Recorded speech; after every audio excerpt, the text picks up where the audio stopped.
ከማን ጋር ነው የምትነጋገረው አባ ሲሉ ጠየቁት። ተመልከቱ መልአክ ሊጠሩኝ መጡ። እኔም ለንስሐ ጊዜ እንዲሰጡኝ ለመንኳቸው።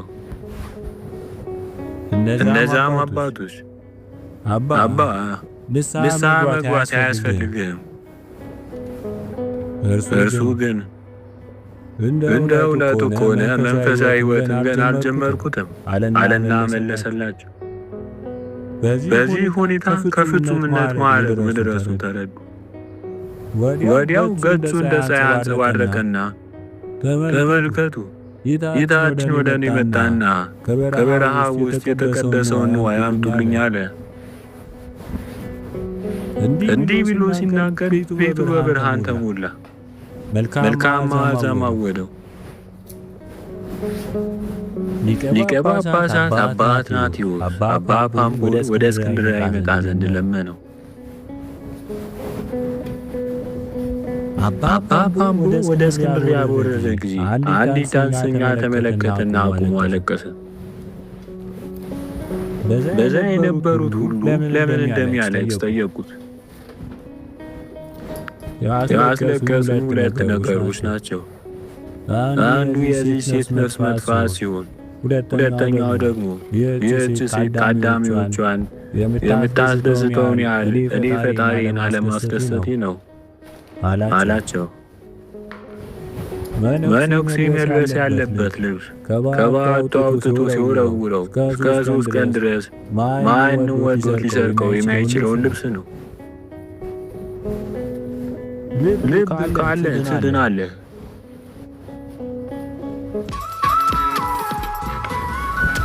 Tough stains on your favorite clothes? Oily shawarma? ትድናለህ። አባ ፓምቦ ቁጥረ ገጽ ሆኖ ይኖር ነበር። ፈገግ ብሎ እንኳን አያውቅም። አንድ ቀን አጋንንት ሊያስቁት ስለፈለጉ በእንጨት ፋኖስ ላይ የላባ ክንፎች ሰክተው እያወኩ ሂድ የተባሉ ፋኖስን ይዘውት በአየር ላይ ሄዱ። ይህ አባ ፓምቦ ሳቅ ጀመረ። ይህን ጊዜ አጋንንት ደስ ብሏቸው ፓምቦን አሳቅ ነው ብለው ጮኹ። እኔ የሳቁት በተግባራቸው አይደለም። ይህ ሁሉ አጋንንት ተሰብስቦ አንድ ፋኖስ መሸከሙ ምን ያህል ደካሞች እንደሆናችሁ ስላረጋገጠልኝ ነው አላቸው።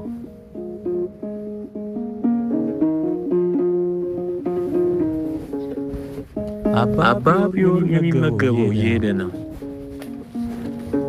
ለምንድን ነው እየሄድክ የምትመገበው ብሎ አንድ ሰው ቢጠይቀው መመገብ እንደ ስራ ሳይሆን እንደ ተጨማሪ ነገር ማሰብ ስለምፈልግ ነው። በሌላ ጊዜ ደግሞ ነፍሴ በምግብ ስጋዊ ደስታ እንዳይሰማት ብዬ ነው ብሎ መለሰለት። አንድ ጊዜ በገዳማሲስ ጉባኤ ተደረገ። የጉባኤው ዓላማ ጥፋት በፈጸመ በአንድ ወንድም ላይ ለመወያየት ነበር። ተሳታፊዎቹ ሁሉ ሲናገሩ አባ ፒዮር ጸጥ አለ።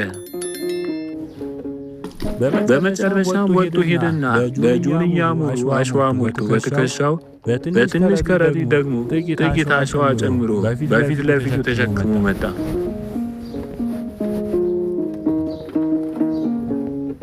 አባቶችም ይህ ምን ማለት ነው ብለው ጠየቁት። እርሱም ይህ ከኋላ የሞላው አሸዋ የኔ ኃጢአት ነው። ብዙ ቢሆንም ከኋላ ሸሽጌዋለሁ፣ ስለዚህ አልጨነቅም። ይህ ጥቂት አሸዋ ደግሞ የወንድሜ በደል ነው። ያም በፊት ለፊቴ የማየው በመሆኔ በእርሱ ላይ በመፍረድ ጊዜን አጠፋለሁ። ይህ ግን ትክክል አይደለም። የኔን ኃጢአት ከፊት ለፊት ማድረግ፣ ስለዚያ መጨነቅ ይገባል። እግዚአብሔር ይቅር እንዲለኝ መለመን ይገባኛል። በዚህ ጊዜ የተሰበሰቡት አበው ተነስተው በእውነቱ የድነት መንገድ ይህ ነው አሉ።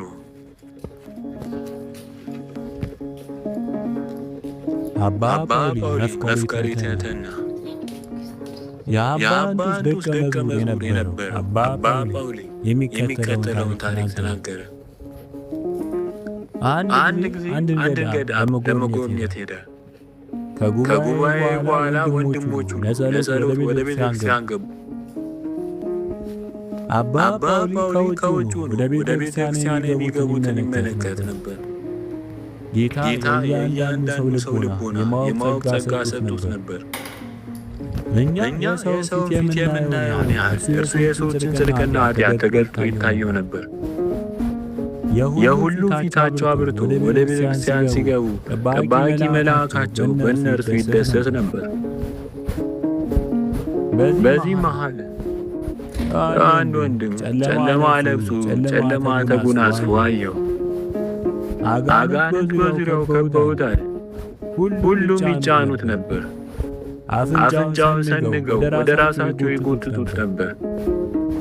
ጠባቂ መልአኩ በሐዘን ተውጦና ራሱን ዝቅ አድርጎ በሩቅ ይከተለው ነበር። በዚህ ጊዜ በእንባ ተሞልቼ አለቀስኩ። ከቤተ ክርስቲያን ፊት ለፊት ተቀምጬ ስላየሁት ወንድም አምርሬ አነባሁ። ይህን ሁኔታ የተመለከቱት ወንድሞች ፊቱ ወደ እንባ የለወጠውንና በሐዘን ውስጥ የከተተውን ነገር እንዲነግራቸው ወተወቱት። ሁሉም በእኔ ምክንያት ይሆንን ብለው ፈርተዋልና ሁሉም አብሯቸው ወደ ጸሎት ይገባ ዘንድ ለመኑት። አባ ጳውሊ ግን ከእነርሱ ርቆ ከውጭ ተቀመጠ። ስለዛ ወንድም ማልቀስ ቀጠለ።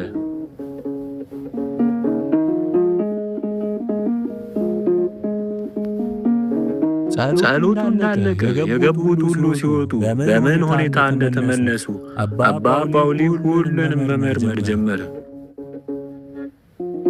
ያንን ጨለማ ለብሶ ቀድሞ ያየውን ወንድም ገጹ አብርቶ ልብሱ ጻዕዳ መስሎ ሲወጣ ተመለከተው። አጋንንቱ በርቀት ሲከታተሉ ጠባቂ መልአኩ ግን በደስታ ተሞልቶ አጅቦታል።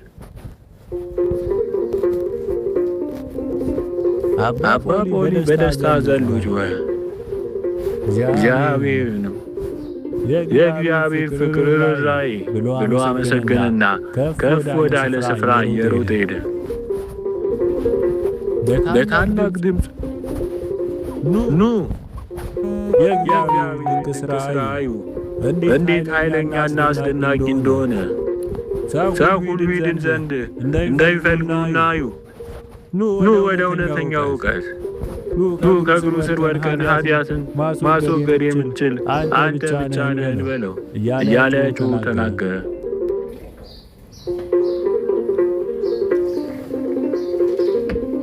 በዚህ ጊዜ ሁሉም በጥድፊያ እየሮጡ የሚለውን ለመስማት ወደ እርሱ ቀረቡ።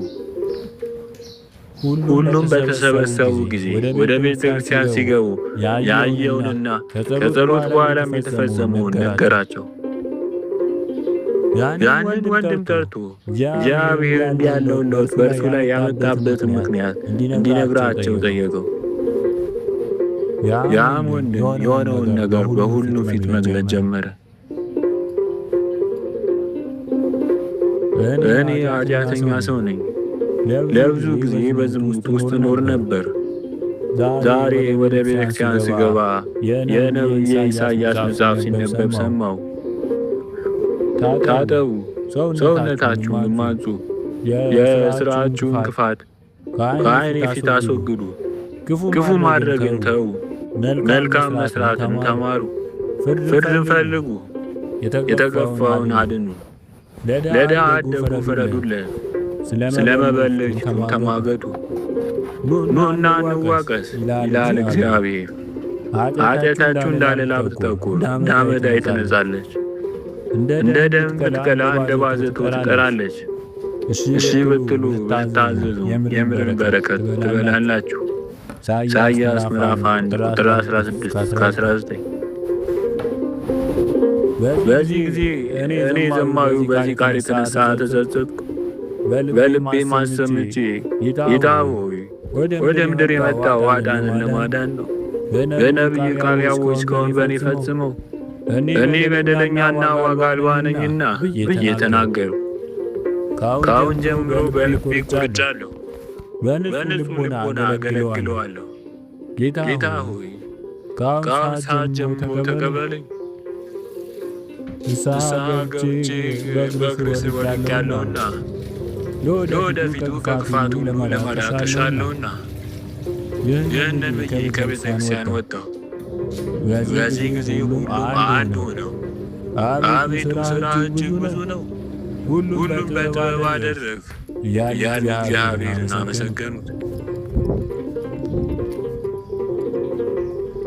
ስለዚህ ከቅዱሳን ብዛት እና ከመገለጦች የምንማር ክርስቲያኖች ለመሆናችን በእርሱ ለሚመኩና ኃጢአታቸውን በንስሐ ለሚያጡ እግዚአብሔር ያለውን ደግነት እወቁ።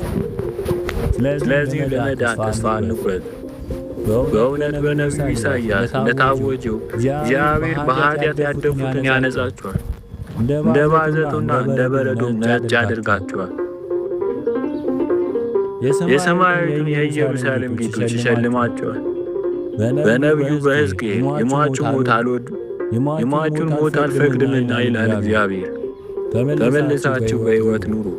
ሕዝቅኤል ምዕራፍ 18 ቁጥር 32።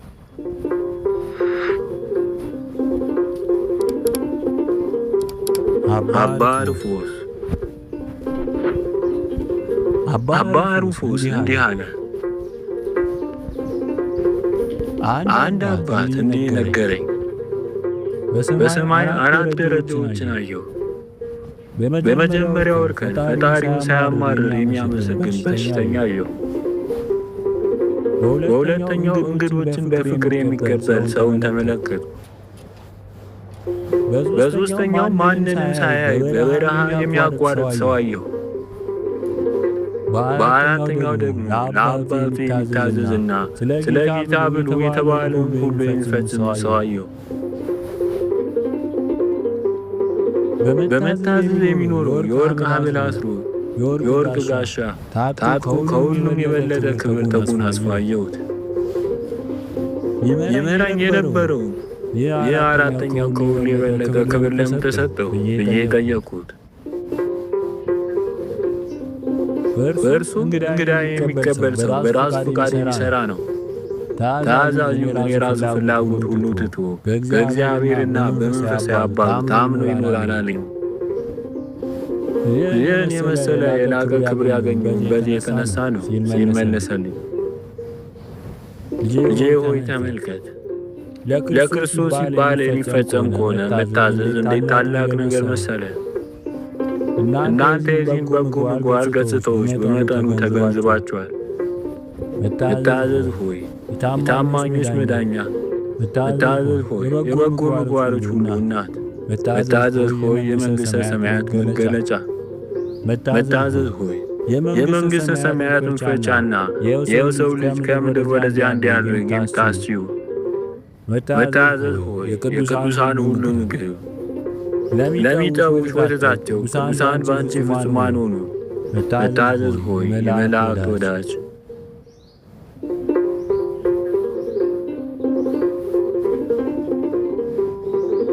አባ አዚዞስ በአባ እንጦንስ ገዳም በተራራ ይኖር ነበር። ረድኡ ከሄደ ብዙ ጊዜውን ስለሆነ ለ10 ወራት ያህል ማንንም ሰው አላየም ነበር። በተራራው ላይ ወዲያ ወዲህ ሲል አንድ ግብፃዊ አዳኝ ተመለከተ። አባ አዚዞስን ከየት መጣህ? እዚህስ ምን ያህል ኖርክ? ሲል ጠየቀው።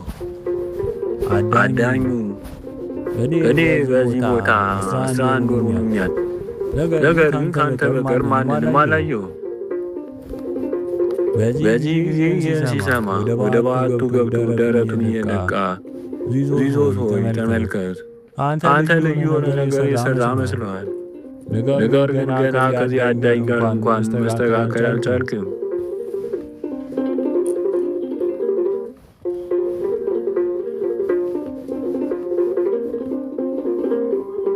ጲስጦስ 7 ባህታውያን ሆነ አባ አዚዞስን ለመጎብኘት ሄድን። እርሱ ይኖር የነበረው ቁልዝም በተባለ ቦታ ነው። ምከረን ብለን አስጨነቅ ነው።